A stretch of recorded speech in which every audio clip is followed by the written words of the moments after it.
먼저 오늘 본문 말씀부터 소개하겠습니다. 신약 성경 고린도후서 제5장입니다. 고린도후서 제5장 8절 이하 10절까지 신약 성경 291면 고린도후서 5장 8절 이하 10절까지 제가 읽겠습니다. 우리가 담대하여 원하는 바는 차라리 몸을 떠나 주와 함께 있는 그것이라. 그런즉 우리는 몸으로 있든지 떠나든지 주를 기쁘시게 하는 자가 되기를 힘써노라. 이는 우리가 다 반드시 그리스도의 심판대 앞에 나타나게 되어 각각 선악간에 그 몸으로 행한 것을 따라 받으려 함이라. 아멘. 다들 평안하신지요? 오늘이 벌써 10월 첫 주일입니다. 저는 온라인 예배를 드리면 현장 예배를 드리는 것보다 시간이 더 느리게 갈 줄 알았는데 요즘 더 빠릅니다. 일교차도 크게 벌어졌는데 건강 조심하시고 독감 백신도 다 맞으시고 또 많이 걸으시고 또 기도도 많이 하셔서 모쪼록 이 가을이 여러분들께 건강하고 아름다운 시간이 되기를 진심으로 바라면서 이제 오늘 말씀을 함께 생각해 보도록 하겠습니다. 여러분, 훗날 우리 믿는 사람들도 심판대 앞에 설까요? 어떻게 생각하십니까? 세상 사람들은 당연히 주님의 심판대 앞에서 준엄한 심판을 받습니다. 그렇다면 우리는요? 제가 소개해드린 오늘 본문 10절입니다. 이는 우리가 다 반드시 그리스도의 심판대 앞에 나타나게 되어 각각 선악간에 그 몸으로 행한 것을 따라 받으려 함이라. 여기서 우리란 누굽니까? 바울과 고린도 교회 성도들, 그리고 오늘 우리 모든 믿는 자들을 가리킵니다. 그러니까 보십시오. 우리도 다 그리고 반드시 그리스도의 심판대 앞에 서서 각각 그 몸으로 행한 것에 대한 응분의 보상을 받는다는 겁니다. 사실 우리는 이런 말씀을 들으면 그다지 감동이 없습니다. 기쁨보다는 오히려 착잡하죠. 어떻게 믿든 믿기만 하면 다 구원된다, 천국 간다는 데서 끝나면 좋은데, 그렇지 않고 각각 그동안 어떻게 믿었느냐 또 어떻게 살았느냐를 따져서 그 등급에 따라 상급을 준다고 하면 많은 분들이 언짢아합니다. 더구나 우리 개신교는 원래 가톨릭의 공로사상, 공덕사상, 즉 행위를 강조하는 교리에 반발해서 독립한 교회 아닙니까? 행위는 율법이고 구원은 값없이 주시는 하나님의 은혜인데 가톨릭이 행위를 강조함으로써 주님의 복음을 저버리고 다시 옛 율법주의로 돌아가 버렸다는 게 루터를 위시한 종교개혁가들의 비판 아니었습니까? 그래서 우리 개신교는 태생적으로 행위라든가 상급 혹은 공덕 같은 얘기를 하면 아주 부정적입니다. 그러나 무조건 그렇게 생각하는 것은 오해고 또 성경의 가르침에도 위배됩니다.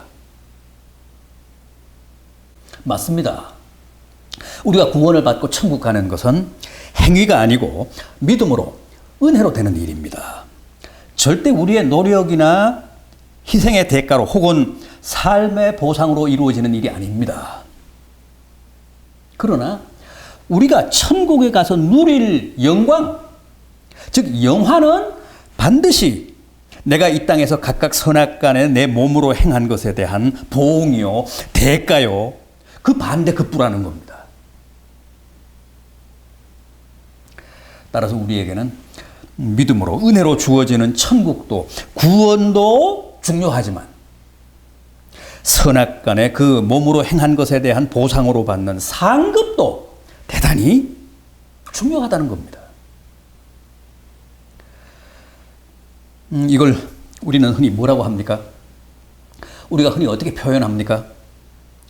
이 땅에서의 성화가 천국에서의 영화를 결정한다 그럽니다.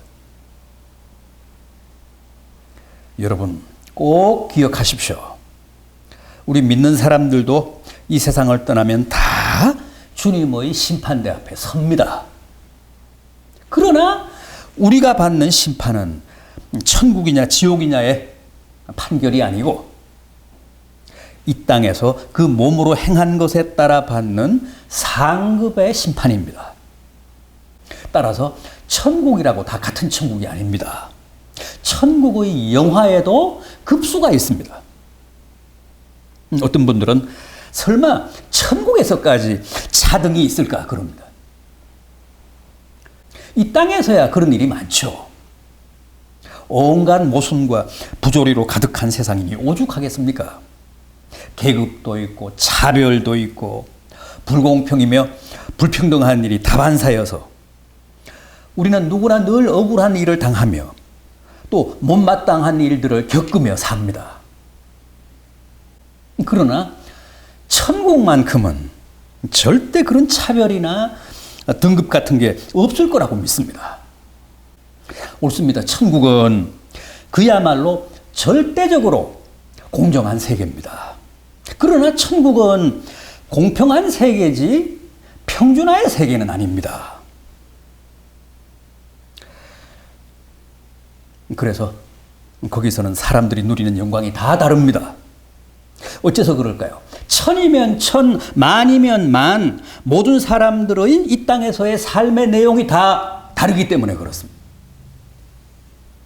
따라서 각각 그 행한 대로 보상하시는 하나님의 상급도 다 다를 수밖에 없고 또 반드시 달라야 그게 진정한 공평이고 공정한 심판이 된다는 겁니다. 이미 엄마 뱃속에서부터 믿은 모태신앙이나 숨 떨어지기 30초 전에 회개하고 천국 간 한편 강도가 천국에 가서 누리는 영광이 똑같다면 그건 불공평한 거죠. 그건 공정이 아니죠. 정의가 아니죠. 그렇지 않습니까? 사도 바울처럼 30대에 회심해서 평생을 오직 주님만을 위해 헌신하다 순교한 사람과 사형 당하기 직전에 회개하고 죽은 어떤 살인 강도가 천국에 가서 똑같은 대우를 받고 똑같은 영광을 누린다면 그걸 우리가 어떻게 정의라고 할 수 있으며 공평하고 공정하다고 할 수 있겠습니까? 따라서 상급은 다 달라야 합니다. 상급은 다 다릅니다. 상급에는 반드시 차등이 있어야 합니다. 그래야 누구도 억울하지 않습니다. 각자의 삶의 내용과 믿음의 정도에 따라 주어지는 영광도 다 달라야 그게 진정한 공평이고 공정이라는 겁니다. 만약 상급이 다 같다면 그야말로 역차별이죠. 불공정이고 불평등한 거죠. 사람마다 삶의 내용이 다 다른데 각 사람이 행한 대로 갚으신다고 했는데 어떻게 상급이 다 같을 수 있겠습니까? 그래서 고린도전서 15장 41절은 해의 영광, 달의 영광, 별의 영광이 다르고 또 별 중에서도 샛별의 영광, 은하수의 영광, 북두칠성의 영광이 다르듯이 천국에서 누릴 각 사람의 영광도 다 그렇게 다르다고 했습니다. 바울은 이 고린도후서 12장 1절 이하에서 자신의 신비 체험을 간증하면서 자기가 14년 전에 삼층천, 즉 셋째 하늘에 다녀왔다고 했습니다.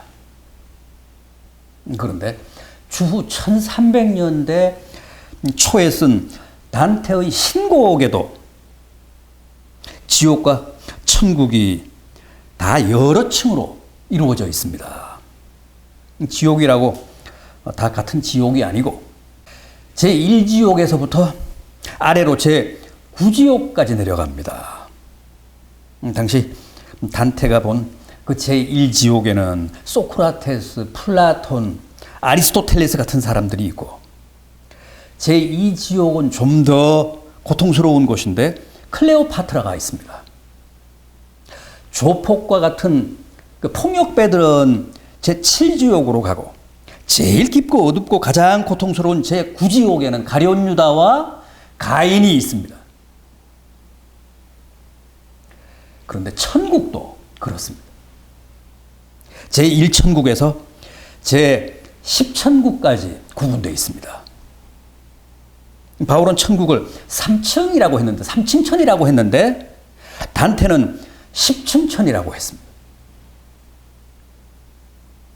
천국은 높을수록 더 밝고 더 영광스럽고 더 아름답습니다. 그래서 제일 높은 하늘인 10층천을 엠피리오라고 부르는데 거기에는 삼위일체 하나님이 계시고 그 아래 제9천국에는 천사들이 있고 그 아래 제8천국에는 순교자들과 사도들이 있습니다. 중요한 것은 지옥도 천국도 다 이렇게 공정한 등급이 있다는 겁니다. 천국은 절대 로또가 아니라는 거죠. 이 땅을 거쳐간 모든 인생들의 삶의 내용이 선악간에 가장 냉정하게, 가장 엄정하게 평가되어 가장 공정하게 그 보상과 상급이 이루어지는 평등의 세계요, 공평의 나라라는 겁니다. 누가복음 19장을 보면 유명한 문화 비유가 나오죠. 주인이 10명의 종들에게 각각 한 문화씩을 맡기는데 한 사람은 그것으로 장사해서 무려 10문화를 남겼다고 했습니다. 또 한 사람은 그 한 문화로 장사해서 5문화를 남겼다고 했습니다.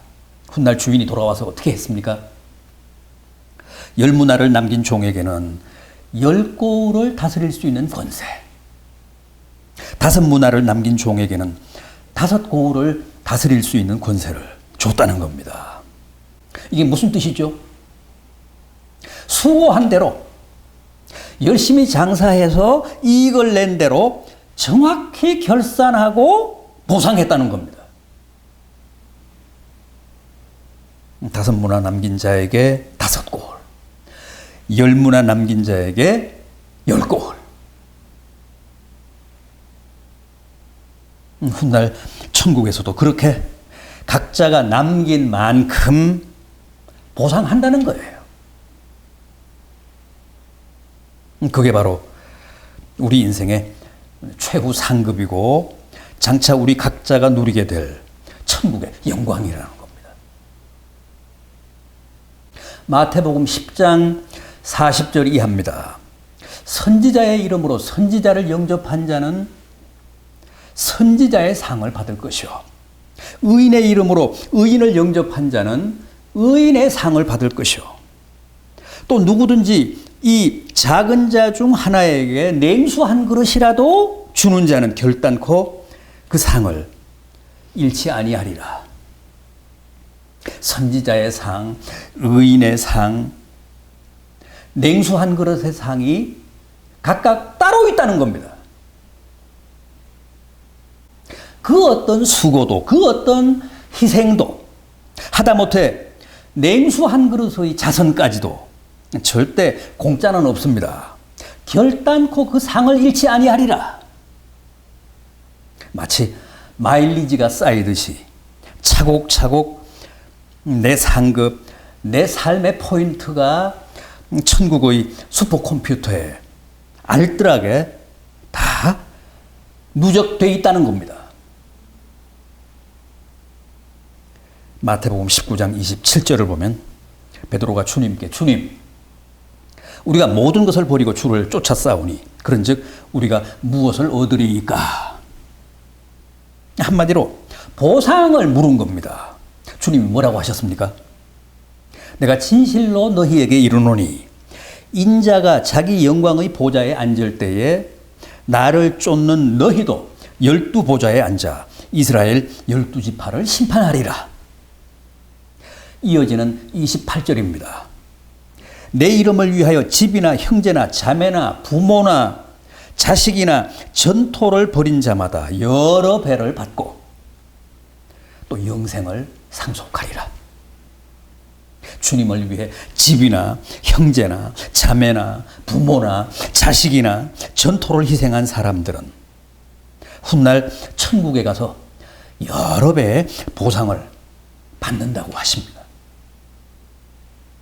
그럼 이 땅에서 주님을 위해, 이웃을 위해 아무것도 희생한 것이 없는 사람은 어떻게 될까요? 하늘에 계신 너희 아버지께 큰 상을 얻지 못하리라. 저희는 이미 자기의 상을 받았느니라.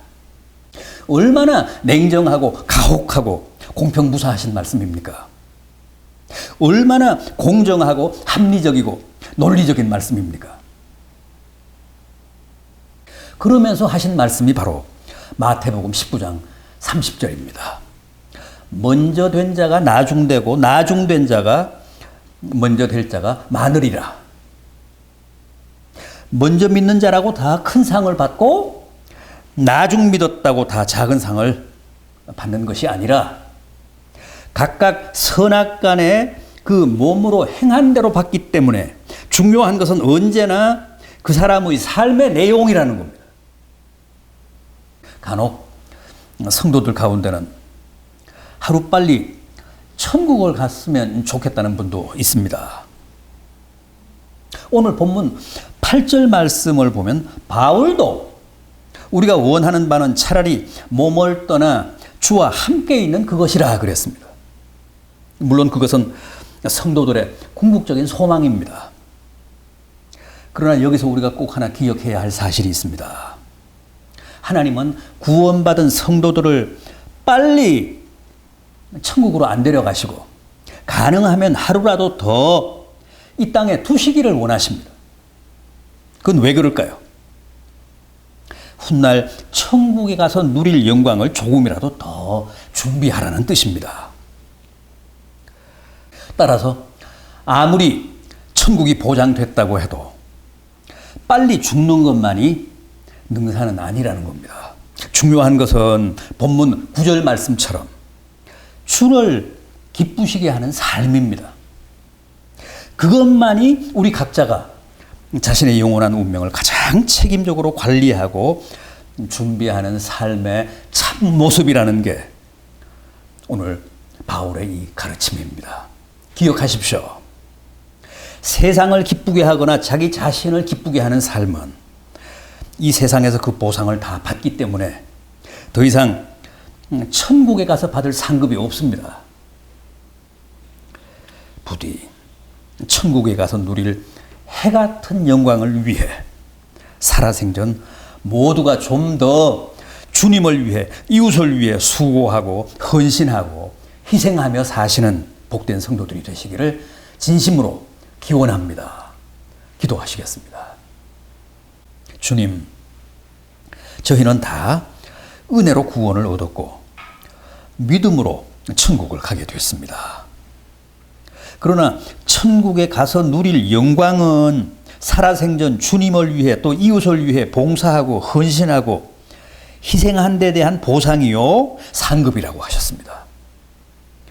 깊이 깨닫게 하사 저희 중 누구도 이 천국의 상급에 대해 소홀하거나 무책임하지 않도록 역사해 주시옵소서.